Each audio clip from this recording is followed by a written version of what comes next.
Exercise 2. You will hear part of a lecture on art and culture in the Indonesian island of Bali. First, you have some time to look at questions 1 to 10. In the exam, you would have 40 seconds to look at the questions. Pause the recording for 40 seconds now. Now listen carefully and answer questions 1 to 10. Last week, we looked at the traditional art of Japan. In this week's lecture, we're going to move south and look at the very special way in which art has developed in the beautiful island of Bali, which is now part of Indonesia. I'll begin by giving you a brief historical overview.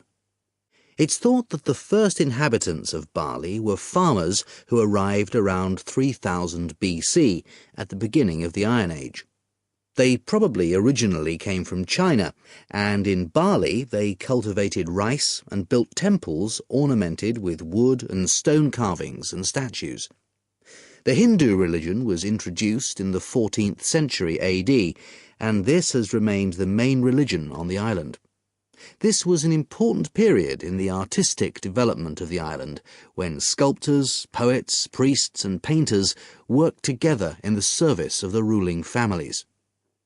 Rather than painting everyday scenes, artists concentrated on narrative paintings illustrating the epic stories of Hinduism. Bali's rich natural resources have always made it an alluring goal for merchants, and from the 17th century onwards, Dutch ships visited the island to trade in spices and luxury goods. Gradually, the old royal families lost their power, and eventually, in 1906, the Dutch East Indies Company was founded, and the island became a colony. In the 20th century, art then took on a very different role, as a tool accessible to everyone in the fight of the Balinese people against colonization, rather than as the property of a minority. Shortly after this, in the 1920s, stories of the beauty of the island of Bali began to spread around the world, and Balinese art underwent another vast transformation with the advent of tourism to the island. At first, this was only on a small scale, but it had important effects. Expatriate artists from Holland and Germany settled on the island, bringing paper, Chinese ink and other new materials with them. They worked with local artists, encouraging them to experiment with concepts like naturalism, expressionism, light and perspective, as well as to move away from the traditional focus on narrative painting towards something closer to their own experience. When independence came in 1945, this desire for an art to match a new national identity became stronger, and the traditional narrative paintings started to give way to scenes showing the everyday life of the Balinese people, harvests, market scenes and daily tasks, as well as the myths and legends of their history.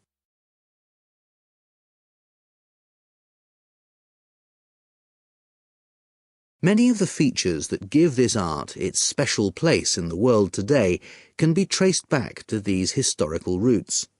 One feature that is rooted in the events of the last century is that today in Bali, the production and the appreciation of art is not restricted to a minority.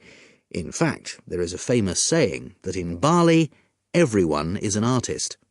And it's not considered that to make art or talk about art, any formal training is needed.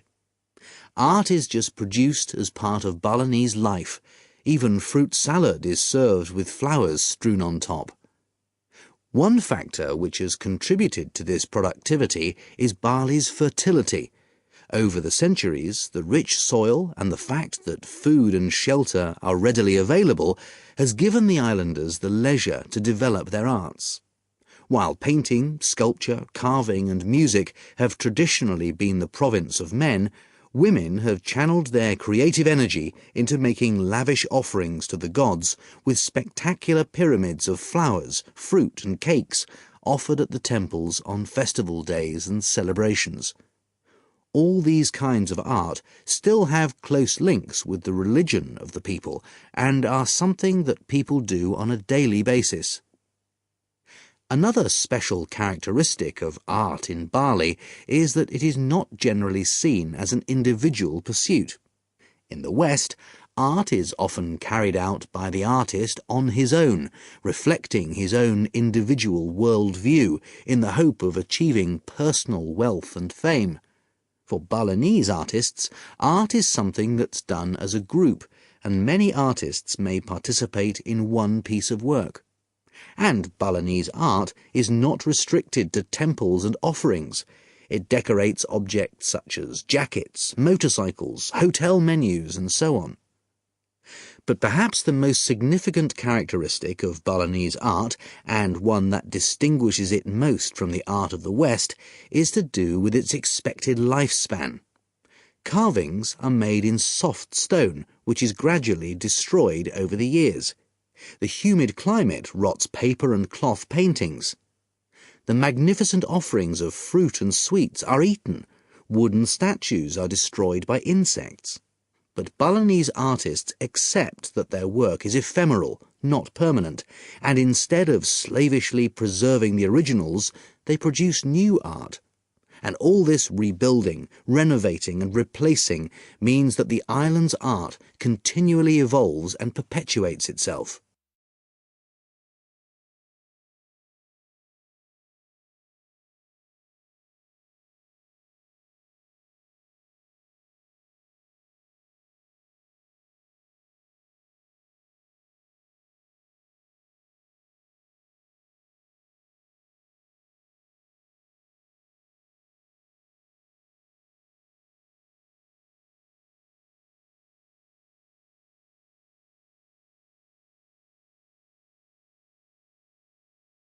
Now turn to Section 2. Section 2. You are going to hear a talk given by an international student. First, you have some time to look at questions 11 to 16.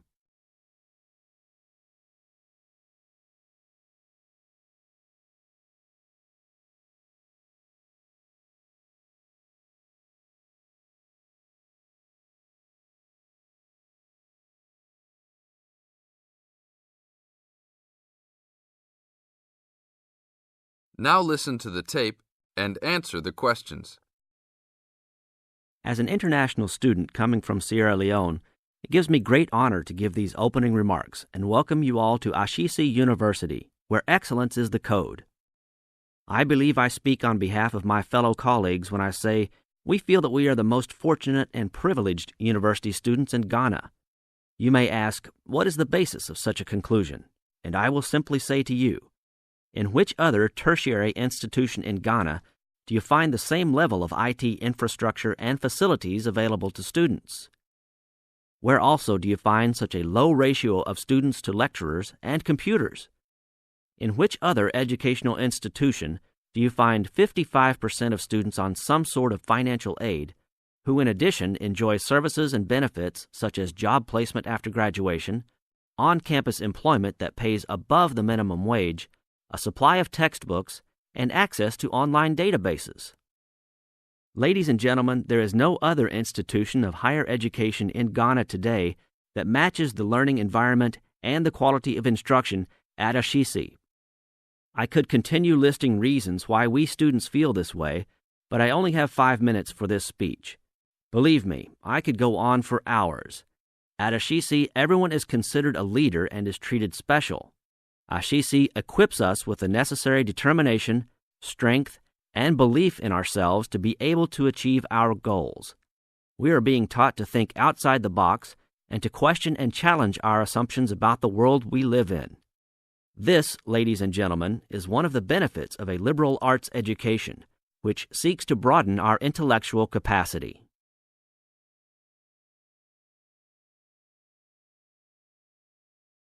Now look at questions 17 to 20.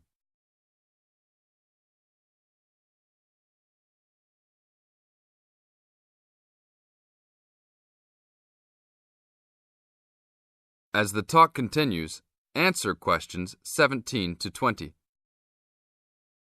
At Ashesi, we are also exposed to real-life situations and learn how to deal with them through a practical and vigorous academic program, as well as various seminars in which prominent leaders in their professions are invited as guests to interact and share their knowledge and experiences. Some people, even some of you in this audience, may believe that tuition at Ashesi is too high, but I say to you that the students here are unanimous in saying it is worth it. Not because we all come from well-to-do families, but because when it comes to one's education, you need to aim at getting the best from the right place. One's education defines who you are and what your perception of life and society will become. Ashesi offers us a top-quality education which meets high international standards. This is due to the strong linkages the school has established with three of the very best schools in the United States, namely Swarthmore College, which is ranked as the best liberal arts school in the U.S., UC Berkeley, and the University of Washington. In addition, Ashesi has recruited an excellent faculty consisting of lecturers from various countries, including Ghana, the UK, and the United States. These lecturers are among the best in their respective academic fields. I believe this is the school's greatest asset, a strong and knowledgeable team dedicated to achieving successful results from their students and who also love their job. I would like to end with a personal message. My fellow students, because we are among the most privileged in our society, we should take responsibility for our own destinies, make our parents proud, and create a legacy for those that follow us and Africa as a whole. We must give back to our society after completing school and achieving our goals in life, which I believe we all can if we properly utilize our time and take advantage of all that is offered here at Ashesi. This is the end of Section 2. You now have half a minute to check your answers.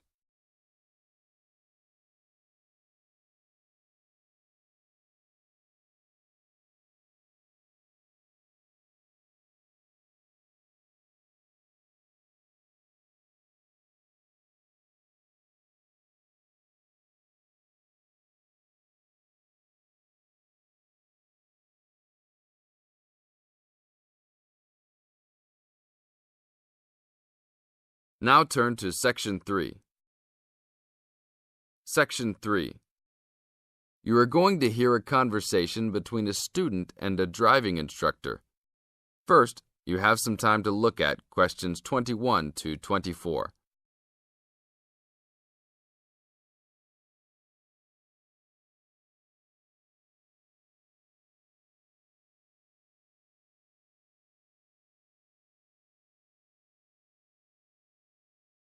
Now listen to the tape and answer questions 21 to 24. Hello, I'm going to be your driving instructor today. Are you ready to begin? Hi, hope you don't mind. It's my first time driving a car. Of course not. That's my job. I teach people like you how to become a safe and responsible driver. So let's begin. Remember, the most important rule of driving: safety first. There are some steps to follow. First, you should put on your seatbelt. You should always remember to do that. In case of an accident or emergency, having a seatbelt on is of utmost importance. Okay, I have my seatbelt on. Now what should I do? Start the car. Good. Now make sure that the steering wheel is in the proper position and that your seat is not too far or not too close to the pedals. I'm all ready to go. Should I shift into first gear? Don't forget to put the parking brake down. You don't want to drive with that up. Oh yeah, I almost forgot. If I have the parking brake on, I won't be able to accelerate. Yes, that's right. Now put the car in reverse and slowly back out of the parking space. Good. Put the car in first gear. When should I shift? Is it better to shift slowly or quickly? You can shift whenever you feel is appropriate. This means shifting should occur smoothly. Do not shift too slowly or you will stall. Shifting too fast will waste gas. Shifting is simple. Just remember to shift smoothly. To shift, you will have to push the clutch and then push the gas pedal. Now look at questions 25 to 30.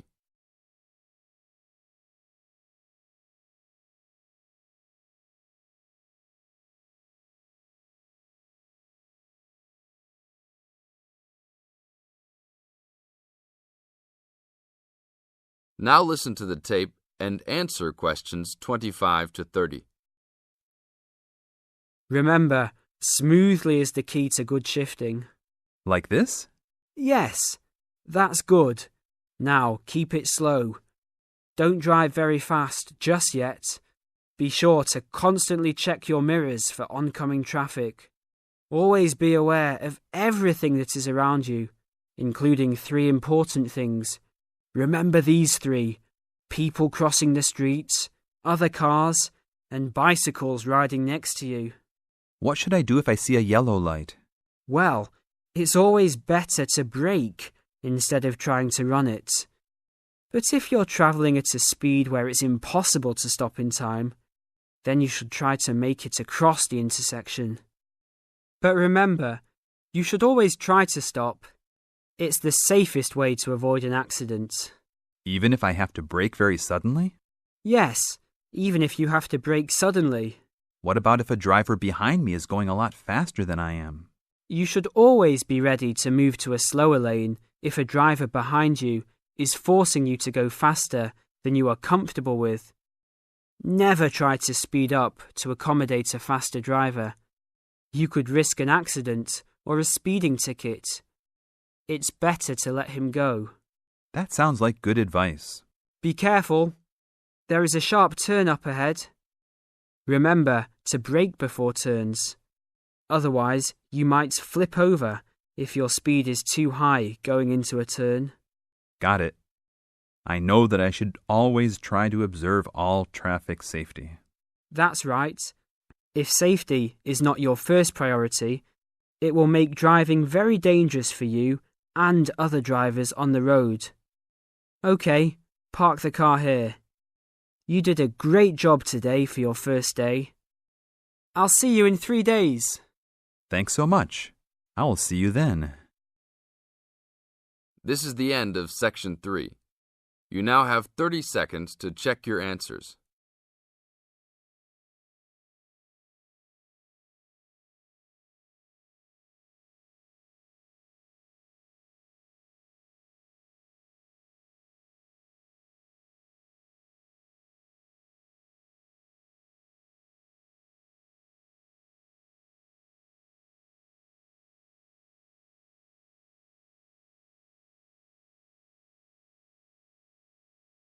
Now turn to Section 4. Section 4. You'll hear a man giving a lecture on nuclear fusion. First, you have some time to look at questions 31 to 33.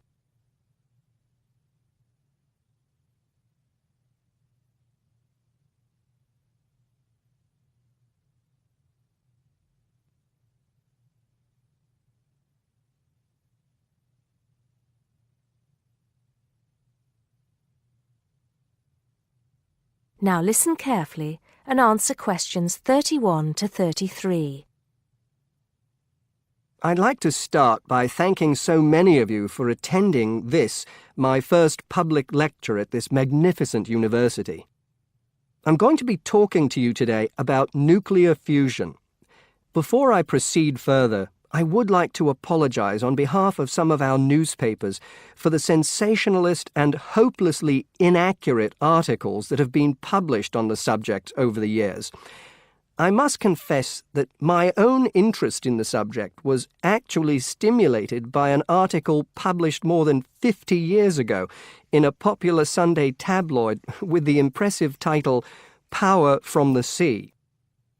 Today, most people would probably interpret such a title as an introduction to a discussion on the latest developments in renewable energy sources, such as wave technology or generating electricity from tidal flows. But back then, little, if any, progress had been made in these fields since the invention of the water wheel.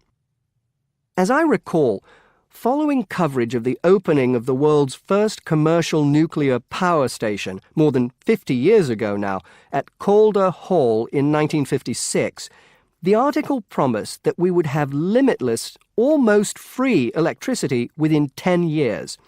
It claimed that we could do this using an isotope of water, deuterium, from the sea.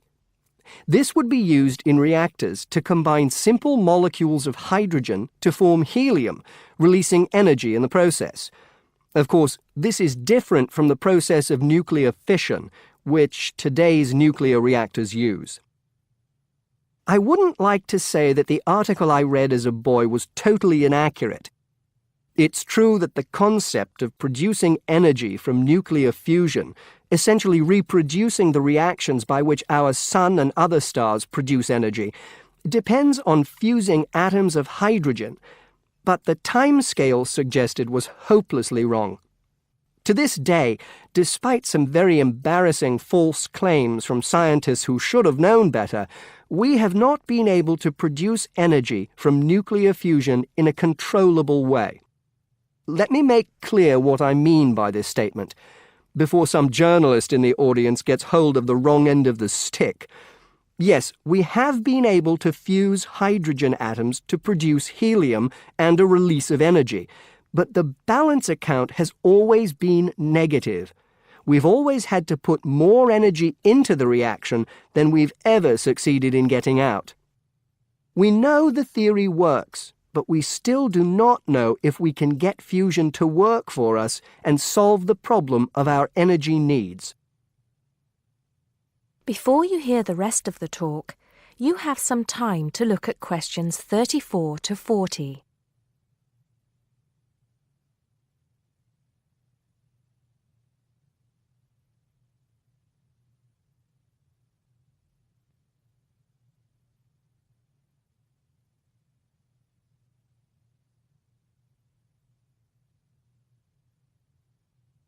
Now listen and answer questions 34 to 40.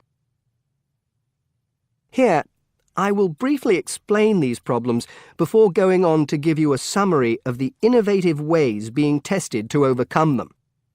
First of all, we have to try to understand the incredible physical conditions that exist inside a natural nuclear fusion reactor, such as the Sun. To start with, we have to create temperatures never experienced on our planet. Indeed, if we had experienced the temperatures required, then our planet would never have formed.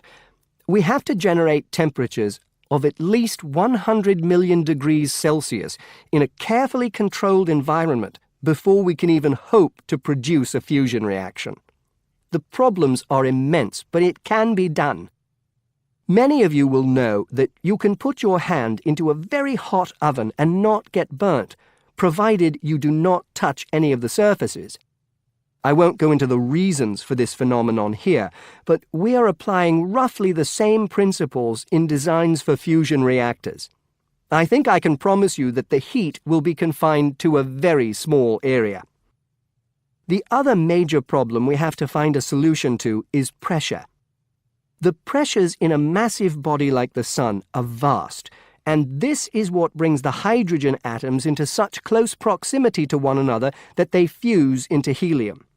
We may not have to achieve the same pressures in a fusion reactor, but even so, it is a huge technological problem. What, then, makes me hopeful about the future of energy from nuclear fusion? Perhaps surprisingly, it is developments in laser technology. We can now use lasers to control the nuclear fuel pellets so that they remain suspended inside the reactor without touching the sides. Remember that these pellets are quite small, and because they contain atoms of deuterium and tritium, the two isotopic forms of hydrogen that can be used in these reactions, they are quite light. The lasers will also compress the fuel pellet to raise the pressure to that required to initiate the fusion reaction. Another, far more powerful laser will be used to heat the fuel pellet to the temperature required. This laser, if you like, will act as the trigger to start the reaction. Once started, it is hoped that the reaction will produce enough energy to maintain itself, and also that it will produce a surplus in the form of heat that can be used to produce the steam needed to drive turbines in order to generate the electricity the world needs. To give you some idea of how much energy we can produce, It has been calculated that just 1 kilogram of fusion fuel is capable of producing the same amount of energy as 10,000 tons of fossil fuel. I think you would agree that such an objective is worth working towards. I believe, and I am not alone in this, that nuclear fusion could supply the world's energy needs for centuries to come. That is the end of section 4. You now have half a minute to check your answers.